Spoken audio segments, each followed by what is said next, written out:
no podía irme de Sao Paulo sin conocer una obra extraordinaria que, como bien ha dicho el gobernador y también el CEO de Acciona, va a mejorar la vida de cientos de miles de personas. Hace ya 4 años, Acciona, una empresa española que es líder mundial del sector de la construcción y de la ingeniería, cerró un acuerdo histórico en el estado de Sao Paulo con su gobierno para encabezar un proyecto valorado nada más y nada menos que en 22.500 millones de reales, es decir, unos 4.200 millones de euros. Un desafío, estoy convencido, al que Acciona ha hecho frente con tecnología de vanguardia, un modelo de financiación innovador y un enfoque inclusivo, que me parece muy importante el testimonio de la trabajadora Fernanda. La relación especial del PSOE con Acciona no solo viene a nuestros días con el actual caso Koldo. En marzo de 2024, Pedro Sánchez hizo un viaje a Brasil donde le acompañó el presidente de la compañía, de Acciona, y anunció allí, eufórico Pedro Sánchez, que la apuesta decidida de Acciona y Sao Paulo para alcanzar la neutralidad climática era un espejo en el que mirarse. Entonces, Pedro Sánchez hizo gala de esa relación tan especial con Acciona que se materializó posando con casco como un obrero más bajo el emblema de la compañía, de Acciona. El presidente de Acciona ha asistido además a numerosos viajes y reuniones con Pedro Sánchez desde que éste accediera a la Moncloa en 2018. Tras la exposición de los audios de Koldo en el informe de la UCO, que afecta a las adjudicaciones y licitaciones de todo un ministerio, el de Transportes liderado por Ábalos, han tratado de hacer un cortafuegos en Acciona y en el PSOE para evitar que se amplíe el foco. En primer lugar, Acciona ha despedido al director de construcciones que aparecía en el informe de la UCO, mientras que el PSOE ha puesto un cordón alrededor de Cerdán y de Ábalos. En el punto de mira están las obras que mencionan las conversaciones intervenidas, el soterramiento de la línea del AVE a Murcia y las obras de desdoblamiento de túneles en Belete, en Navarra. Lo que queda opacado tras la trama es el crecimiento del negocio de Acciona en España y la continuidad del cártel de las constructoras en la obra pública en España.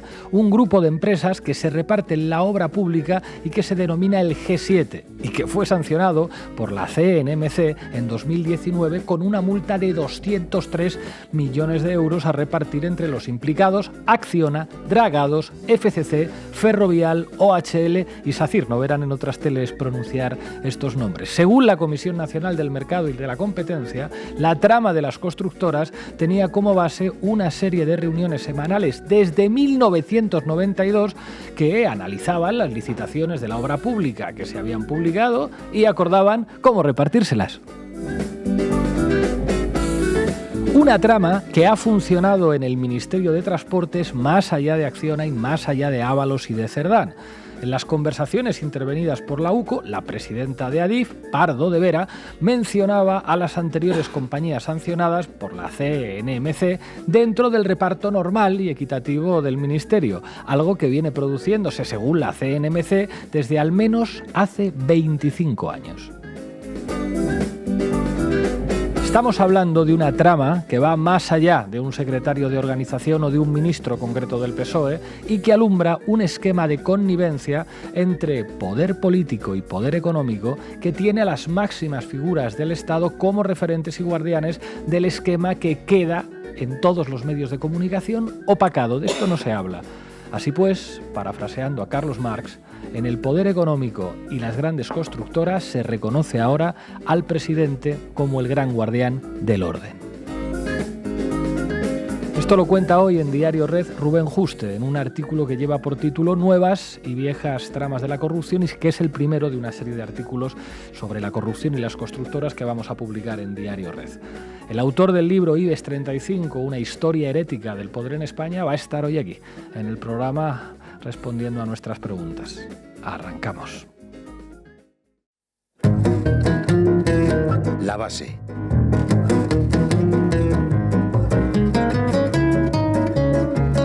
Bueno, hoy en La Base vamos a hacer lo que otros medios de comunicación no hacen. Explicar que la corrupción no es un problema de golfos y puteros, por muchos golfos y puteros que pueda haber en el PP o en el PSOE, que la corrupción es un mecanismo de poder por el cual las grandes empresas del IBEX 35 pueden comprarse partidos políticos, secretarios de organización o medios de comunicación. Irene Zugasti, ¿qué nos traes?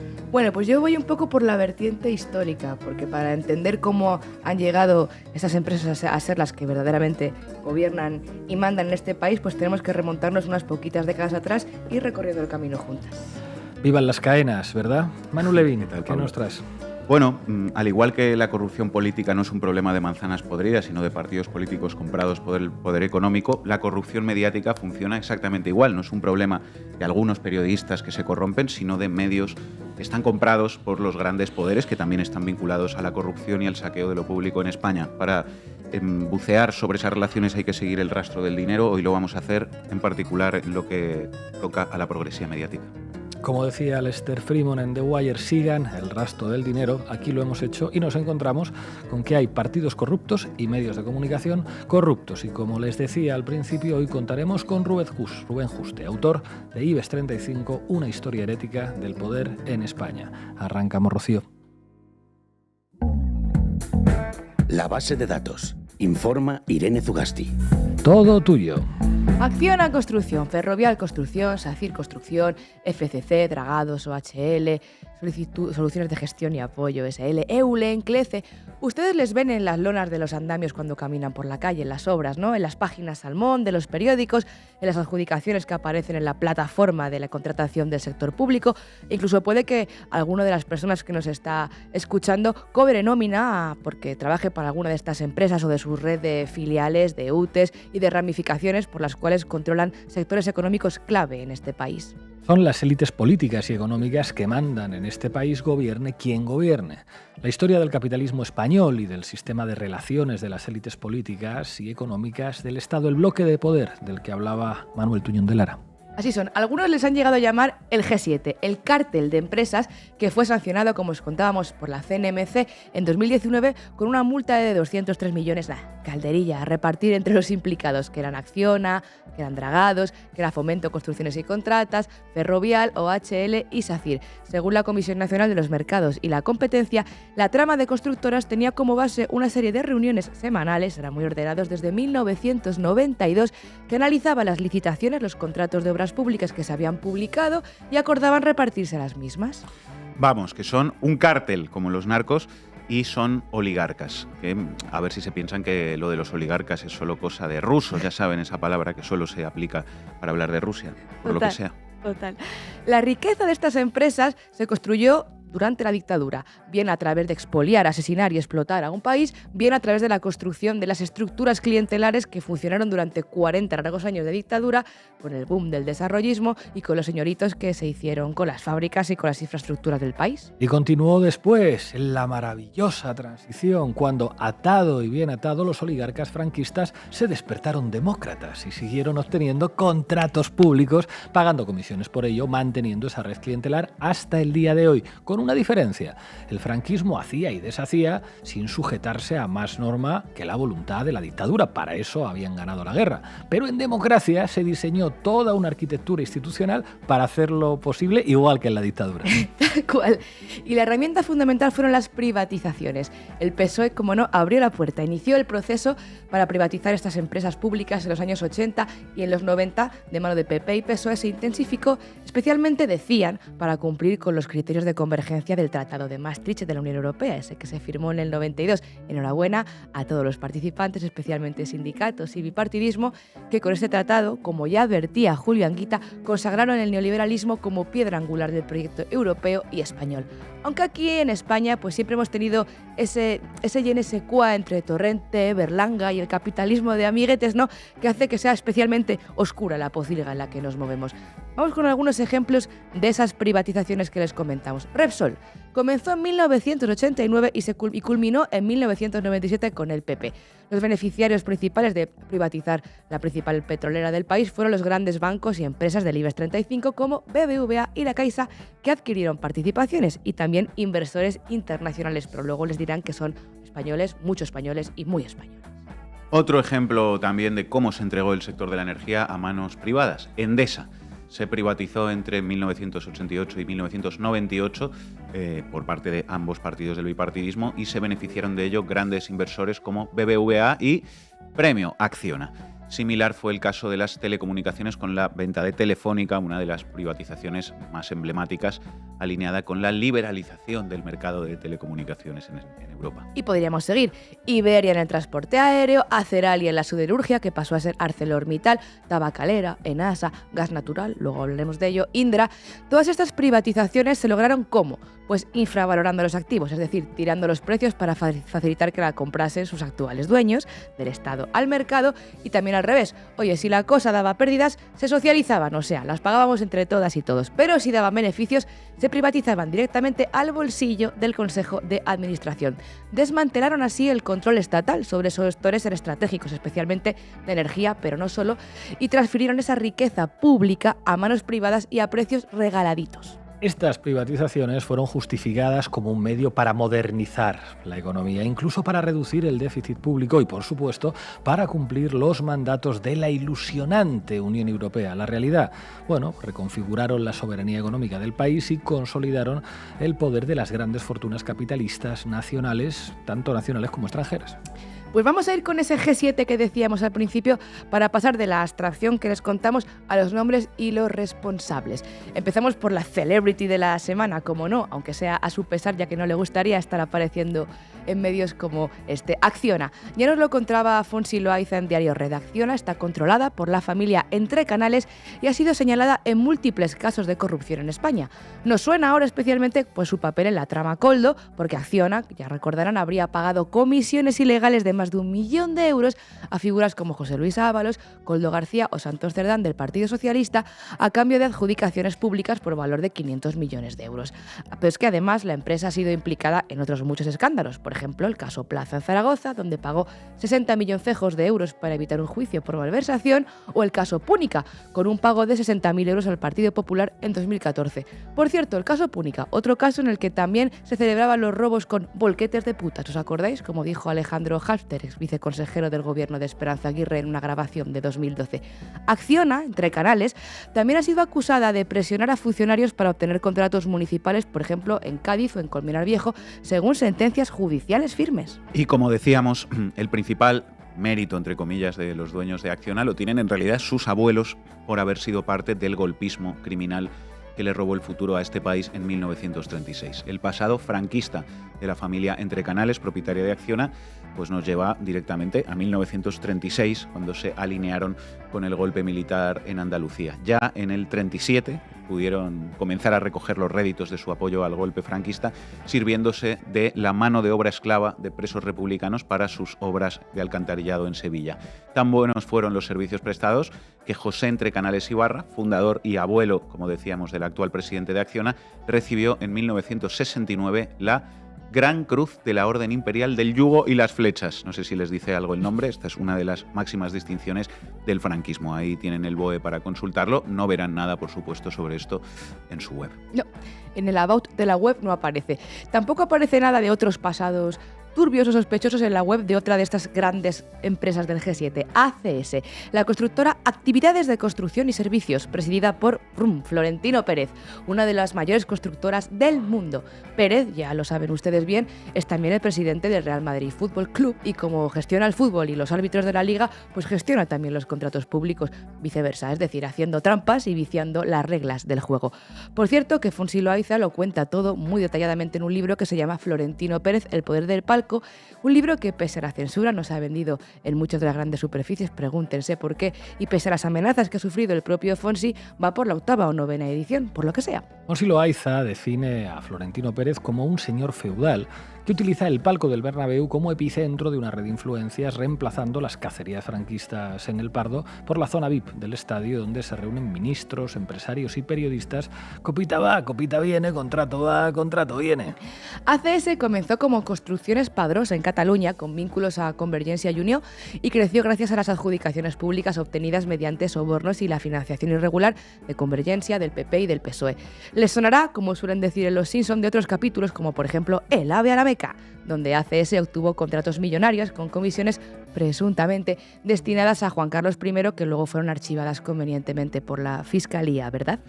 Y no solo de construcción y pelotazos de ladrillo vive el hombre, ¿verdad? Florentino tiene en su haber también un sector clave para muchas administraciones públicas, las empresas llamadas multiservicios como CLECE. Y esto es especialmente grave porque CLECE, que es una filial de ACS especializada en servicios integrales, incluye, por ejemplo, limpieza, mantenimiento de edificios e infraestructuras, gestión de residuos o servicios sociales como la ayuda a domicilio o las residencias, la seguridad o la logística. Opera no solo en España, también en Portugal y en Reino Unido con más de 80.000 empleados, o mejor dicho, empleadas con contratos precarios que tienen en sus manos algunos de los trabajos y de los servicios fundamentales para sostener los servicios públicos clave, ¿no? Como las residencias de mayores, los trabajos de inserción social, las políticas de igualdad, las políticas de cuidados. ¿Se imaginan ustedes si todos esos contratos y servicios públicos no cayeran en manos de Florentino y de empresas como CLECE, sino que se volvieran puestos de trabajo públicos o se adjudicasen a empresas o a proyectos que tuvieran condiciones laborales dignas y vocación social para hacer estos trabajos? Por pedir que no quede, Zugasti, pero de momento podríamos conformarnos con la prohibición de contratar a estas empresas corruptas y sancionadas, prohibir que puedan acceder a la contratación pública. Bueno, es que según el artículo 71 de la Ley de Contratos del Sector Público, pues establece una prohibición de contratar con empresas que hayan sido condenadas por sentencia firme o sanción administrativa firme por delitos graves, incluyendo corrupción, fraude, blanqueo de capitales. Ay, Manu, ¿qué es firme? ¿Qué no es firme? No seas tiquismiquis, la verdad. Es que, bueno, pues a ver, si esto que tú dices de la firmeza y la prohibición de contratar no lo ha visto ningún juez del contencioso administrativo, ni ninguna junta de contratación de ninguna administración pública, ningún interventor del Estado, ninguna abogada del Estado, ningún alto funcionario, pues no vamos a hacerlo aquí nosotros, ¿no? Desde la base. Y seguimos. Otra más que también, pues, pasa por aquí, por el aro, ¿no? Fomento y de Construcciones y Contratas, FECC, fundada en 1992 tras la fusión de Construcciones y Contratas, una empresa fundada en el 44, ¿qué año? Y Fomento de Obras y Construcciones, una empresa que data de 1900, también con profundas raíces, como no, en el crecimiento que obtuvieron bajo el régimen franquista.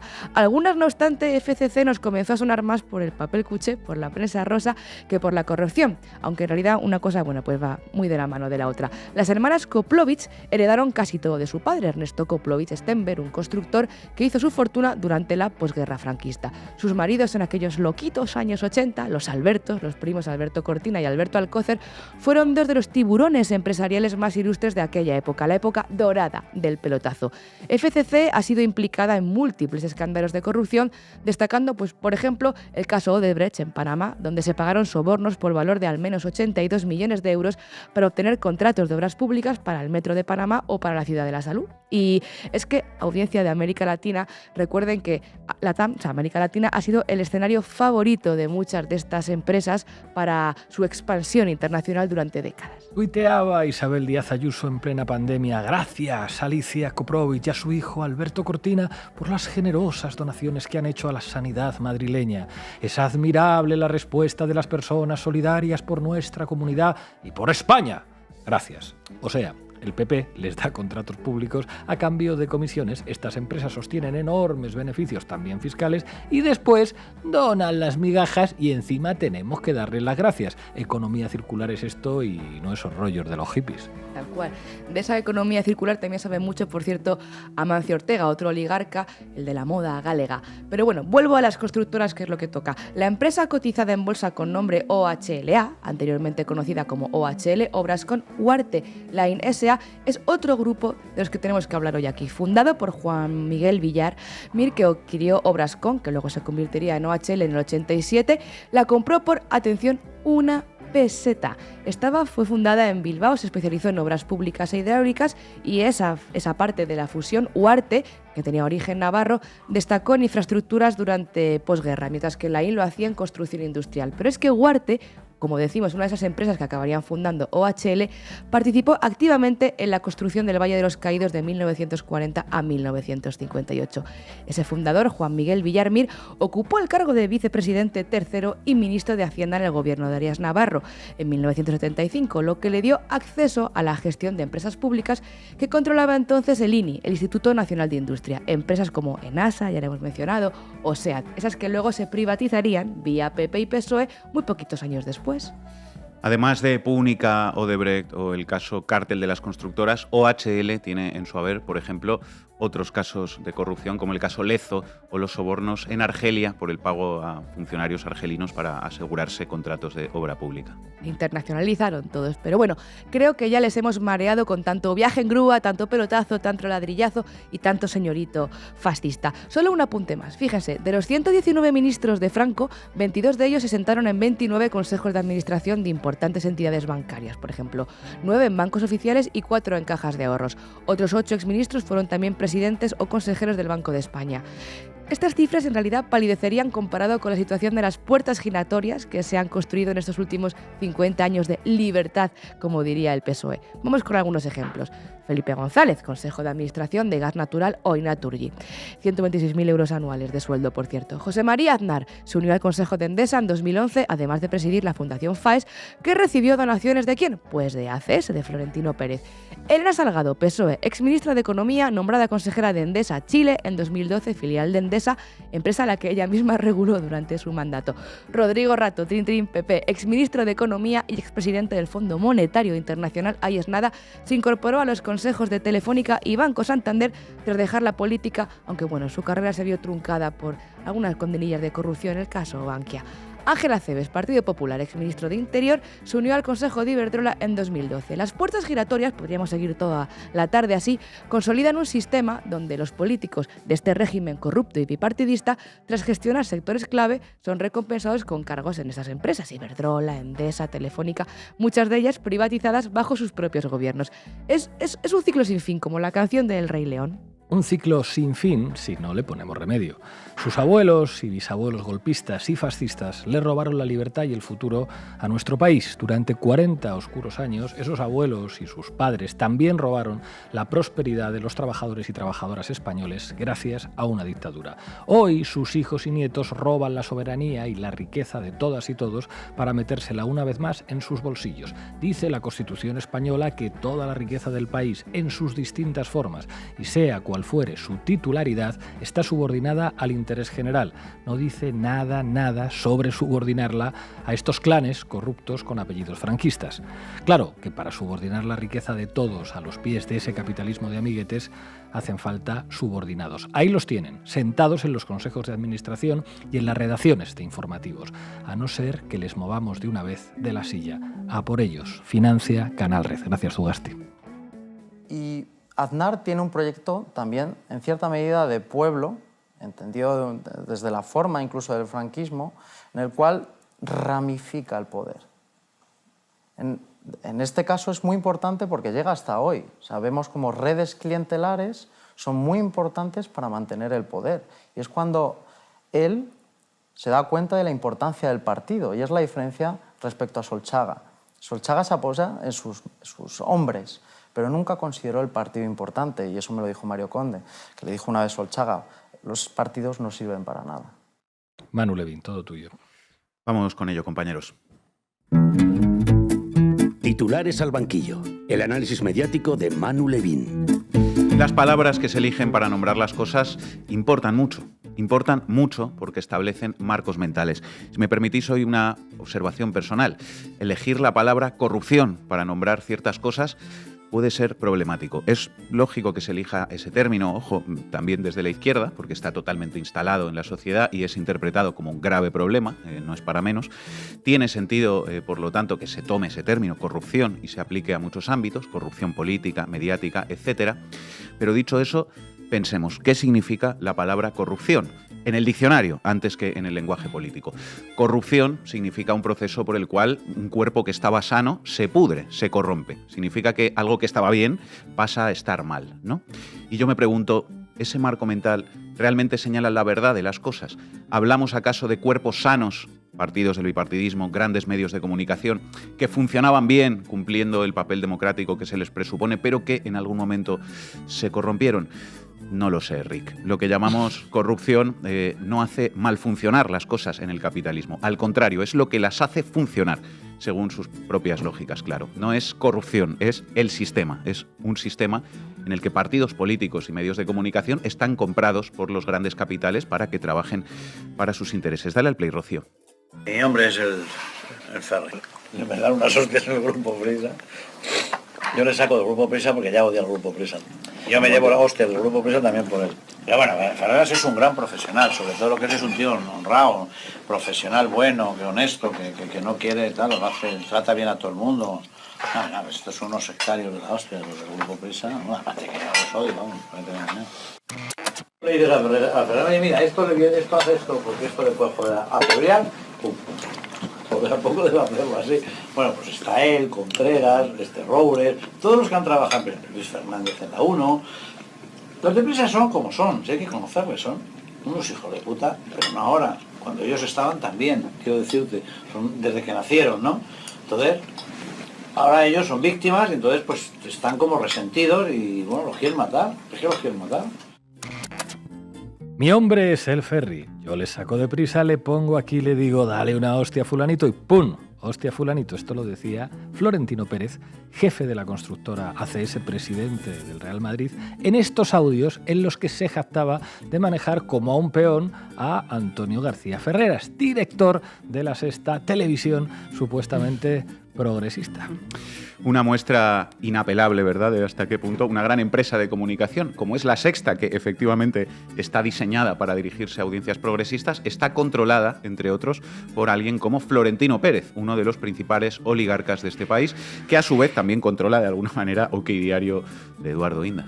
Un medio de ultraderecha y otro supuestamente progresista, ambos vinculados directamente con Florentino Pérez y ACS. Bipartidismo, unos trabajan para Florentino Pérez y los otros lo mismo. Hemos hablado muchas veces aquí de los vínculos entre los medios de comunicación y el poder económico, de la publicidad, por ejemplo, y de cómo la publicidad es un mecanismo del que se valen grandes compañías para influir directamente en las líneas editoriales, porque un medio cuya sostenibilidad financiera depende de un determinado anunciante jamás va a poder informar en contra de los intereses de ese anunciante, y cuando los anunciantes son grandes empresas vinculadas al saqueo de lo público, pues entonces tenemos un grave problema. Y en el contexto en el que estamos ahora mismo en España, pues creo que tiene sentido volverlo a hacer, volver a hablar de esto, centrándose en particular en la progresía mediática, porque esta vez los corruptos son los suyos y por lo tanto es el sector mediático que hoy nos habla de oficinas anticorrupción, identificación de responsabilidades individuales, chivos expiatorios, para convencernos de que una vez eliminado fulanito o menganito, el cuerpo vuelve a estar sano y las cosas van a funcionar de maravilla.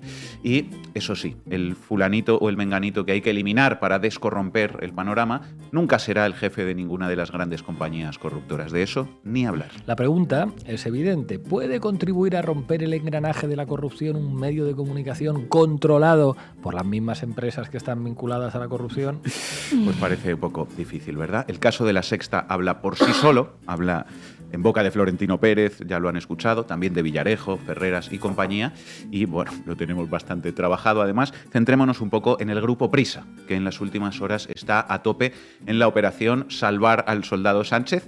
De momento, ojo, porque sabemos que Prisa está en disputa y podría pasar a ser otro medio con una línea de oposición al gobierno, veremos, pero que sobre todo está, eso sí, no hay duda de ello, en la operación Salvar al Soldado Acciona. Lo analizamos aquí el lunes, que os conté que, además de publicidad, además de eventos organizados mano a mano por Acciona y El País, resulta que hay dos miembros del Consejo de Administración de Prisa que son también miembros del Consejo de Administración de Acciona, doña Teresa Quirós y don Rosauro Varo, este último nada menos que vicepresidente de Prisa. Claro, ese es un dato, creo yo, imprescindible para entender el hecho de que El País no mencionara Acciona en su portada sobre el escándalo de corrupción entre esa empresa y el PSOE, y que cuando sí la menciona sea en estos términos que vais a ver. Os leo la pieza de El País sobre los movimientos que ha hecho Acciona en relación al escándalo. Acciona abre una investigación interna tras asegurar que desconoce el pago de mordidas a Ábalos y Koldo. Acciona, que no sabía nada, investigará a Acciona, que pagó comisiones, y El País, con dos miembros de Acciona en su consejo de administración, le informan sobre ello. La constructora indica que el directivo, que ha sido situado por la UCO como enlace con la trama de amaños de contratos, en la que habría participado Santos Cerdán, fue despedido en abril de 2021. La constructora Acciona, dice El País, ha trazado un cortafuegos para proteger a su primera línea directiva del escándalo ocasionado por el supuesto pago de mordidas al exministro de Transportes José Luis Ábalos y a su asesor Koldo García a cambio de contratos de obra pública adjudicados entre 2018 y 2021 durante la etapa de ambos en el Ministerio de Transportes. Acciona ha trazado un cortafuegos, sí. Parte de ese cortafuegos es el diario El País. Acciona, cotizada en bolsa y controlada por la familia Entre Canales, una de las sagas con mayor trayectoria en la ejecución de infraestructuras públicas en España. Podrían decir una de las sagas con mayor trayectoria en la corrupción en España, pero no, una de las sagas con mayor trayectoria en la ejecución de infraestructuras públicas, ha abierto una investigación interna tras haber sido señalada por la Unidad Central Operativa de la Guardia Civil en un detallado informe sobre el caso Ábalos, en el que se destapa el amaño de numerosas licitaciones. La empresa ha expresado total desconocimiento, sorpresa y preocupación ante los hechos investigados. Vaya, qué sorpresa. El exejecutivo de Acciona, condenado en el caso Plaza, entra en prisión. Condenan a Acciona a derribar 9 molinos eólicos en Enguera por delito medioambiental. Fallo pionero del Tribunal Supremo contra Acciona y Realia por no cumplir las calidades en sus viviendas. El Banco Mundial veta a una filial de Acciona por un caso de corrupción en Bolivia. El organismo internacional ha excluido a la filial de ingeniería del Grupo Español en Bolivia por un periodo de 28 meses por haber hecho trampas y mentir en un proyecto del país andino. Bueno, podríamos estar toda la tarde enumerando escándalos de corrupción protagonizados por Acciona, pero desconocimiento, sorpresa y preocupación. Pues claro, compañera, como Pedro Sánchez. Continúa El País. Lo primero que ha hecho Acciona en respuesta al informe es acotar toda responsabilidad que en todo caso cargaría sobre un directivo despedido en abril de 2021 y que la UCO identifica como enlace de la compañía con Santos Cerdán y Koldo García. Se trata de Fernando Merino Vera, quien fue director de Acciona para Navarra y La Rioja. El cargo de Merino en la división de construcción era de tercer nivel. Ante la posible elusión de los controles internos que se haya podido producir, la compañía ha abierto una investigación para el esclarecimiento de esos hechos y la depuración, en su caso, de las responsabilidades personales que procedan, apunta Acciona a través de un comunicado. Esto es tremendo. El PSOE nos plantea los trabajitos de Ábalos y Cerdán como si fueran algo personal e individual, como si la realidad no fuera que precisamente por su posición en el PSOE y precisamente porque controlan el gobierno de España y algunos gobiernos autonómicos, pueden dar contratos públicos a empresas como Acciona. Y con la misma lógica, Acciona y El País plantean que no es la constructora Acciona, sino un ejecutivo individual, un tal Fernando Merino, de quien me está usted hablando, el que hizo trampas con Ábalos y Cerdán, y que ya ha sido despedido además, como si el tal Fernando Merino hubiera pagado las comisiones de su propio bolsillo y como si la adjudicación pública se la fuese a llevar él personalmente y no Acciona. Es una cosa de locos. Acciona no hizo nada mal, el PSOE tampoco hizo nada mal, no es el sistema, es corrupción de algunos individuos. Así que no disparen a Sánchez, ni a Entre Canales tampoco, que además, pobrecitos, están muy sorprendidos, decepcionados. Y no olvidéis tampoco que Acciona es una empresa que cree en un mundo mejor, libre de emisiones contaminantes, y tenemos que darle las gracias por ello. En fin, pero Acciona, vamos a continuar, no es la única constructora vinculada al saqueo de lo público en España, que también está vinculada directamente al Grupo Prisa. Os hablo de otra que ya hemos mencionado, FCC. FCC está controlada por el oligarca mexicano Carlos Slim a través de su grupo Carso.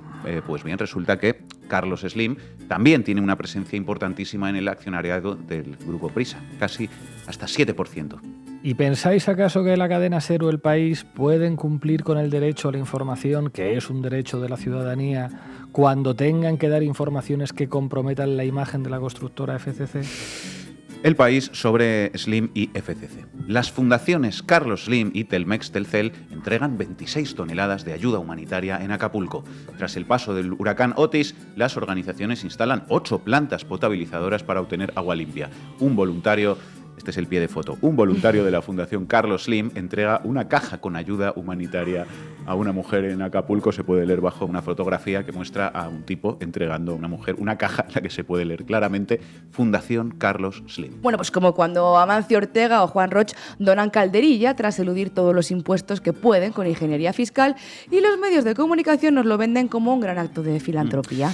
Filantropía. Y hasta la filantropía, compañera, se queda corta para el gran Carlos Slim de FCC. El País. Carlos Slim no donaría sus acciones a obras filantrópicas como Zuckerberg. El magnate mexicano apuesta antes por la creación de empleos que por la filantropía. No le des a la gente pescado, dales una caña de pescar. El País, una más. Carlos Slim.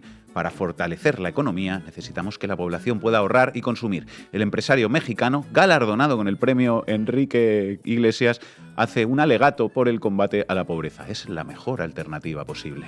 Qué buen hombre es el jefe de FCC, que se preocupa por los pobres. El premio Enrique Iglesias reconoce la contribución del octavo hombre más rico del mundo, presidente del grupo Carso y máximo accionista de América Móvil, al desarrollo económico y social de la comunidad iberoamericana y al fortalecimiento de los lazos entre los países que la forman, así como a la gran labor social de su fundación que lleva su nombre. La elección por parte del jurado fue unánime. Slim es uno de los mayores empresarios de Latinoamérica y de México y el primer accionista de la empresa de telecomunicaciones América Móvil y del grupo Carso, con intereses en sectores que van de la construcción a las finanzas o la minería. En España, el empresario mexicano es el primer accionista de FCC y de Realia. También es accionista de Prisa, el grupo editor de este diario. Pues gracias al País por al menos decir que Slim también es accionista de Prisa, el grupo editor de este diario. Porque esa es la frase más importante de toda la pieza. En realidad es la única importante. Empezamos con 8 colaboradores, empleados, y ahora tenemos 2 centenas de miles en México, España y todos los países de Latinoamérica, salvo Bolivia y Venezuela, ha rememorado. Mi papá falleció cuando yo tenía 13 años, pero nos dejó varios principios familiares y valores. Que el empresario es un creador y administrador temporal de la riqueza, que tenemos un compromiso y una responsabilidad social, que todos los tiempos son buenos para quien sabe trabajar, y la importancia de la reinversión permanente. El dinero que sale de la empresa se evapora. Lo que se evapora cuando tus dueños son constructores corruptos es tu credibilidad para hablar de la corrupción. Amigos periodistas. Gracias, Manu. Koldo García, el asesor de José Luis Ábalos, que está en el centro de la trama, no solo hablaba con dirigentes socialistas. Lo hacía así con ministros del actual gobierno, pero también con exministros, con miembros del Partido Popular y con los de otros partidos, incluidos socios del gobierno, además de empresarios. Koldo hablaba con todos, muchos le pedían favores y a todos los grababa. Como decíamos, hoy nos acompaña Rubén Juste, autor de IBEX 35, una historia herética del poder en España, que acaba de empezar hoy con la publicación de una serie de artículos para explicar la corrupción. Rubén Juste, muchísimas gracias por atender a La Base. Gracias a vosotros por invitarme. Rubén, querría que explicases en qué medida para entender la corrupción política en España hay que entender qué son y cómo funcionan las constructoras españolas. Bueno, como todo lo habéis explicado muy bien, como el concepto de corrupción siempre favorece a unos pocos, ¿no? Sobre todo en el ámbito de lo que significa la corrupción moral. Siempre hay alguien, ¿no?, que es el que origina todo. El hecho de ir a las constructoras nos da otro origen, ¿no? La corrupción, un sistema, como habéis dicho, o por lo menos una relación entre ámbitos, ¿no? Poder político y económico. Y eso es lo que son las constructoras en España. En el caso de Acciona y otras, ya que surgen, y eso es lo importante, como surgen de las entrañas del franquismo, y es desde ahí desde donde tenemos que entender su proceder. Se decidió durante la transición que la transición se haría en connivencia con las élites franquistas, y esto no solo fue en el ámbito político, con la ley de reforma política u otros aspectos, ¿no?, que tienen que ver con nuestra forma de Estado, con la propia monarquía, sino también con el ámbito económico. Se decidió pactar con ellos y de ahí surgió un sistema que ellos entienden que es el normal. Es decir, hay una connivencia natural y necesaria entre las constructoras y el poder político, como lo fue durante el franquismo. De ahí que lo entendieran después de la transición, Acciona y otras, cómo debían ser beneficiadas sistemáticamente por la obra pública, como había sido durante el franquismo, ¿no? Por eso no es el caso Koldo, ¿no? Como se ha visto en los audios, no es que ellos sean los corruptos, es que les han corrompido antes, hay unos corruptores. Y estos son los que entienden que el Estado hay que parasitarlo, ¿no? Los que decían a partir de los audios de Koldo que iban a meter a alguien en el ministerio, a los suyos. Acciona quería meter 2 de los suyos, por ejemplo, en el ministerio. Esto es un proceder habitual de las constructoras, del ámbito financiero también, pero que en España pues, nos hace entender, nos permite entender cómo determinadas empresas de la construcción han sido favorecidas sistemáticamente por el poder político. Rubén Juste, muchísimas gracias por el análisis, seguiremos leyendo tus artículos y gracias de nuevo por atender a Canal Red. Hasta pronto. Gracias a vosotros. Hasta pronto. Llegamos al final del programa. Recuerden hacerse socios y socias de Canal Red. Aquí no dependemos de ninguna constructora. Pueden hacerlo en apoya.canalred.tv o en el QR que aparece aquí en sus pantallas. Les dejamos con un tema de Amaral que vuelve a estar de actualidad. Ratonera. Hasta mañana.